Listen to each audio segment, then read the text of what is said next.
मुझे लगता है ये कामना ही गलत है। अब आज जो राजनीति की गंगा बह रही है, जिससे सारी पार्टियां एक एक दो दो बाल्टी भर के अपना काम चला रही हैं, उसको देखते हुए ये कामना ही अपराध है कि संसदीय लोकतंत्र में आपराधिक पृष्ठभूमि के लोग दूर रहें।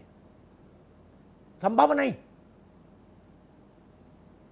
यानी कितनी सरकारें आईं और कितनी सरकारें चली गई, कितनी पार्टियों के घोषणा पत्र आए और वो विस्मृत हो गए, जिनमें ये कहा गया, कभी तो लाल किले की प्राचीर से भी ये कहा गया था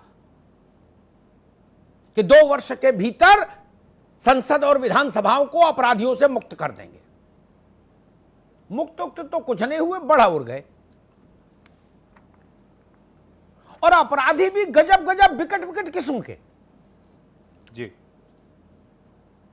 शांति भंग की आशंका के आरोपी नहीं, सरकारी कार्य में बाधा के आरोपी नहीं, गैर अनुमति के धरना प्रदर्शन करने वाले अपराध के आरोपी नहीं, हत्या, लूट, डकैती, जमीन पर अवैध कब्जा,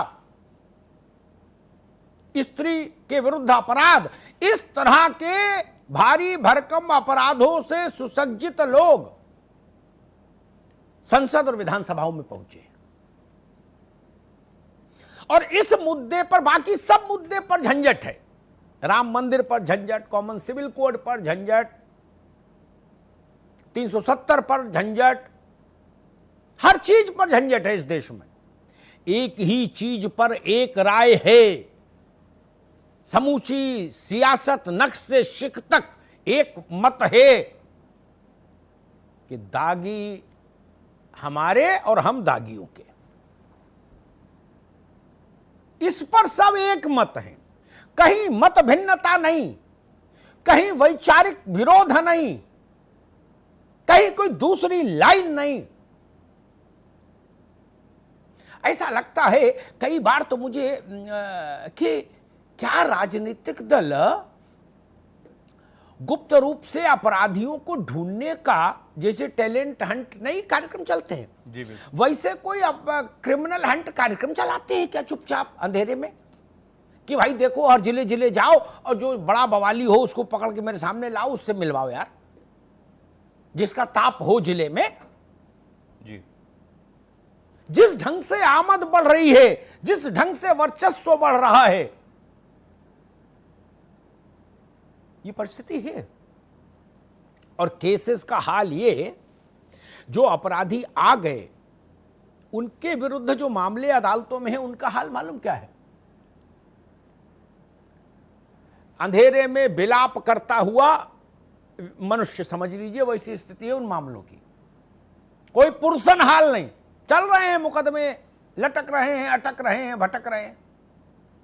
होना यह चाहिए था कि जनप्रतिनिधि के खिलाफ अगर आपराधिक मामला है तो 3 महीने और 6 महीने में डिस्पोज ऑफ हो जाना चाहिए।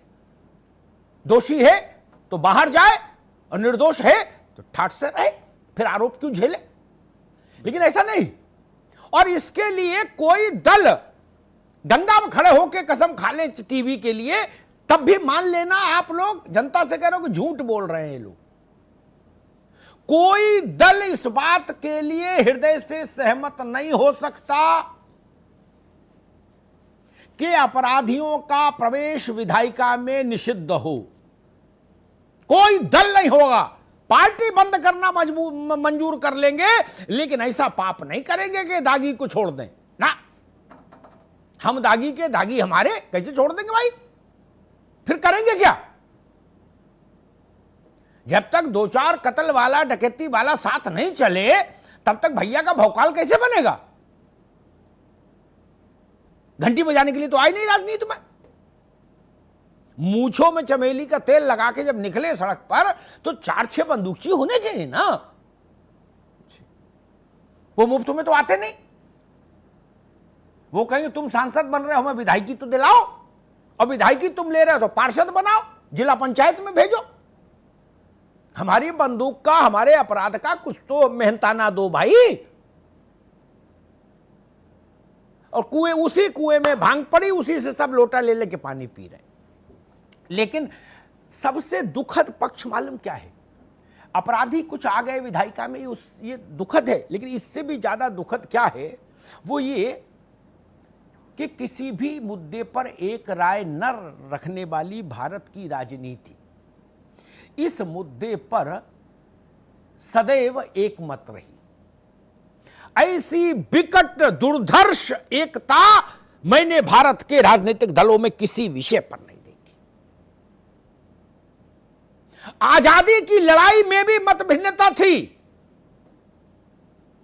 एक वर्ग कहता था अहिंसा से आजादी आएगी, दूसरा वर्ग कहता था अहिंसा से नहीं आएगी, छठे साठ्यम समाचरित, बंदूक उठानी पड़ेगी। लेकिन ये उससे भी बड़ा मुद्दा, आजादी से भी, इस पे टोटल यूनानिमिटी, सर्वसम्मत मुद्दा,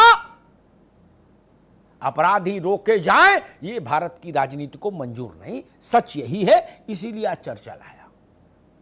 इस पर जिरह कर लो, अपनी अपनी पीठ ठोक लो कि उनके पास 22 है, मेरे पास 18 है, या उनके पास 18 है, मेरे पास 22 है, बस।